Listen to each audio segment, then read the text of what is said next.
El día de hoy vamos a presentar el catabolismo de proteínas de la materia de bioquímica microbiana, presentada por Wendy Lizeth Peña Cruz, Helen de Jesús Tristán Juárez, Alberto de Rodríguez González, Gustavo Espinosa Eufrasio y Antonio Vladimir Sandoval de la Rosa. El catabolismo de proteínas consiste en la transformación de las proteínas en aminoácidos y compuestos derivados. ¿Esto para qué? Para el transporte dentro de la célula a través de la membrana plasmática y para la polimerización en nuevas proteínas a través del uso del ARN y ribosomas.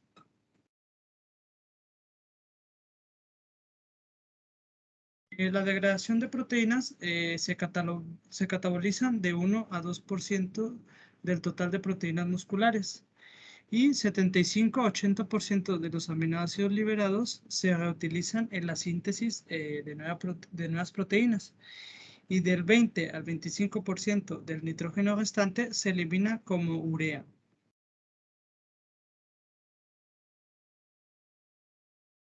Aminoácidos de las proteínas. Los aminoácidos son moléculas que se combinan para formar proteínas. Los aminoácidos y las proteínas son los pilares fundamentales de la vida. Cuando las proteínas se digieren o se descomponen, los aminoácidos se acaban. Los aminoácidos de las proteínas únicamente se emplean como combustible para las células en dos ocasiones. Cuando la disponibilidad supera la capacidad de uso en la síntesis de las proteínas, es el caso de las dietas hiperproteicas, o cuando no existe otra fuente de energía. En este caso, las proteínas se van a hidrolizar en sus aminoácidos constituyentes. Los aminoácidos están formados por un grupo amino y por un grupo carboxilo. Para oxidarlos hay que degradar estas dos partes, por tanto se hará una eliminación del grupo amino y la oxidación del esqueleto carbonado.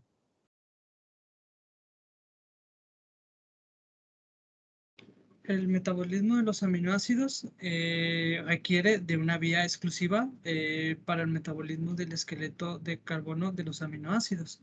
Además de que los productos finales pues son los intermediarios del ciclo de Krebs, como son las purinas, pirimidinas, fosfolípidos y neurotransmisores. Además, se requiere de una vía diferente para el metabolismo de los nitrógenos de los aminoácidos. Y el producto final de este procedimiento pues es la formación de la urea.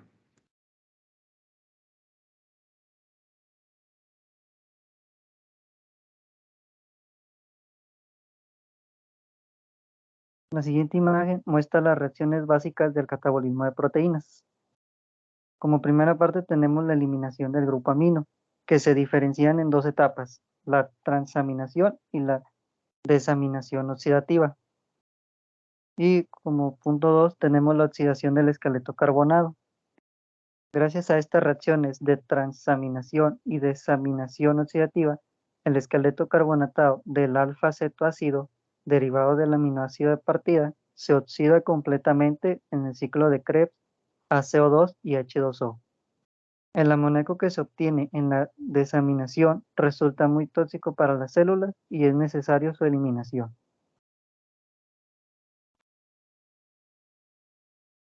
El catabolismo de nitrógeno de los aminoácidos consta de transaminación, desaminación oxidativa y el ciclo de la urea. Para la transaminación, como su nombre lo indica, pues consiste en la transferencia de grupos aminos desde un aminoácido. Estos para transformar alfa-cetroglutárico en glutamato. Y esto ocurre en el citosol. Además de que dicha reacción pues es catalizada por las transaminasas. Otro paso es la desaminación oxidativa, que es el glutamato antes de la transaminación. Se elimina el grupo amino de este por la acción de glutamato deshidrogenasa. Los hidrógenos son recogidos por el NAD y el NADP, que se reducen y se liberan en el grupo amino en forma de amoníaco. Esto regenerándose el alfa-cetoglutárico para ser utilizado en nuevas transformaciones o en el ciclo de la urea.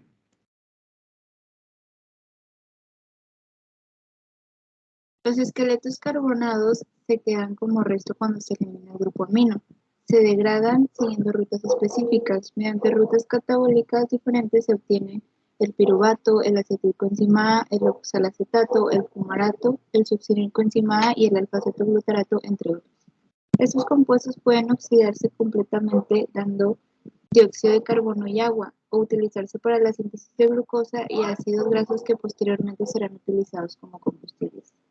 Primeramente tenemos 5 sustratos glucogénicos, que son los cuales pueden formar glucosa, que es el piruvato, el oxalacetato, el fumarato, el succinilcoenzima A y el alfa-acetoglutarato. Esto quiere decir que si algún aminoácido tiene la capacidad de integrarse hacia alguno de estos, tendrá la capacidad para formar glucosa, pero si algún sustrato tiene la capacidad para formar acetilcoenzima A o acetoacetato, no se podrá formar glucosa, sino que formará cuerpos cetónicos, o sea, serán aminoácidos cetogénicos. Pero también tenemos aminoácidos mixtos, que son aquellos que tienen la capacidad tanto de formar sustratos que forman glucosa como cuerpos cetónicos. Primero tenemos a la alanina. Es el aminoácido más glucogénico del cuerpo humano porque forma piruvatos de la manera más sencilla que los demás aminoácidos. También vamos a tener a la cisteína, la cual llega al piruvato por medio de una desulfuración, y vamos a tener otros aminoácidos como la glicina y la serina. Estos 4 son glucogénicos y también vamos a tener a la treonina y el triptófano, que son aminoácidos mixtos. Y estos aminoácidos son los que confluyen en el piruvato. Los aminoácidos que confluyen con el acetilcoenzima A son la treonina, el triptófano, la isoleucina y la leucina. Para el acetato confluyen 5 aminoácidos que son el triptófano, la triosina, fenilalanina, glicina y leucina. En el caso del alfa-acetoglutarato, primero vamos a tener al glutamato, que por medio de una transaminación se convierte en alfa-acetoglutarato, en el cual van a influir 4 aminoácidos que son la arginina, histidina, prolina y glutamina. En el succinilcoenzima A influyen 3 aminoácidos glucogénicos que son la valina, cisteína y metionina, así como 2 aminoácidos mixtos que son la treonina y la isoleucina. Para el fumarato tenemos 3 aminoácidos que son el aspartato, la triosina y la fenilalanina, y por último en el oxalacetato solo tendremos 2 aminoácidos glucogénicos que son el aspartato y la asparagina, y estos forman los sustratos que son intermediarios del ciclo de Krebs.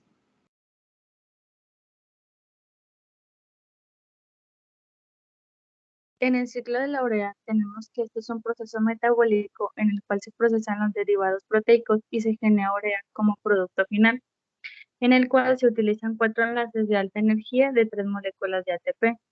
Los 2 átomos de nitrógeno son dados por amoníaco y aspartato. Este es un proceso mitocondrial y citosódico. Se da en el hígado y además la urea que se sintetiza en el hígado va al torrente sanguíneo y posteriormente se excreta en el riñón. Este ciclo consta de 5 pasos, en el cual se inicia la matriz mitocondrial, en donde se van a dar los primeros 2 pasos.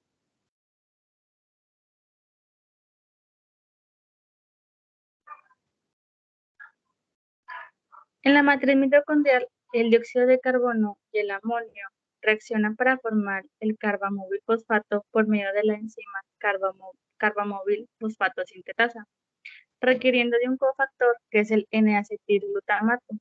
Para llevar a cabo esta reacción se necesitan de 2 moléculas de ATP. Posterior llega la ornitenina del citosol y este se combina con el carbamóvil fosfato para formar el tercer sustrato, que es la citrulina, por medio de la enzima ornitina transcarbamilasa. Aquí ocurre una migración. La citrulina migra de la mitocondria al citosol para posteriormente seguir con el ciclo. Una vez que tenemos la citrulina en el citosol, se le agrega el aspartato y se forma el alginosuccinato, el cual es formado en la matriz mitocondrial. La enzima en esta reacción es la alginosuccinato sintetasa y se requiere el uso de un ATP. El alginosuccinato forma el fumarato y la arginina, siendo este el último paso por medio de la enzima alginosintetasa. Aquí observamos una relación del ciclo de Krebs y el ciclo de la urea. Este se da por el fumarato formado en el ciclo de la urea, ya que este elemento sale del ciclo y se introduce en la mitocondria, siendo útil este en el ciclo de Krebs.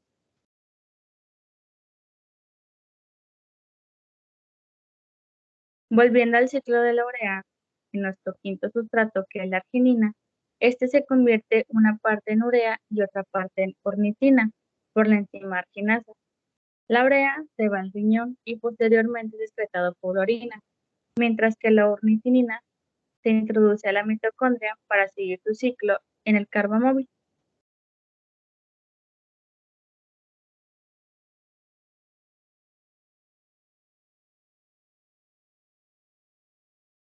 La importancia del metabolismo de proteínas. Las proteínas, primeramente, tienen una base estructural de tejidos y órganos. Sirven para la síntesis y mantenimiento de ácidos nucleicos. La cantidad de la proteína digerida depende de la cantidad de aminoácidos contenidas. La digestión comienza en el estómago, donde serán atacadas por la enzima pepsina y se completa en el duodeno.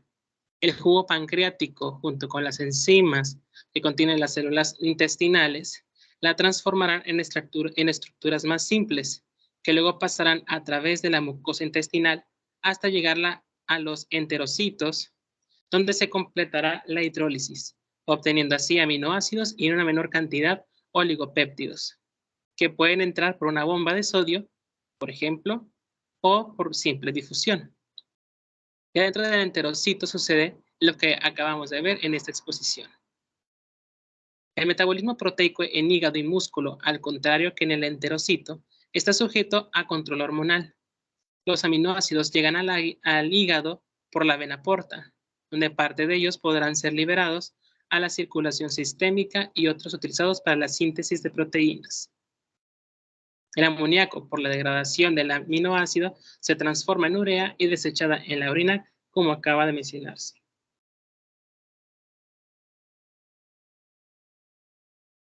Muchas gracias.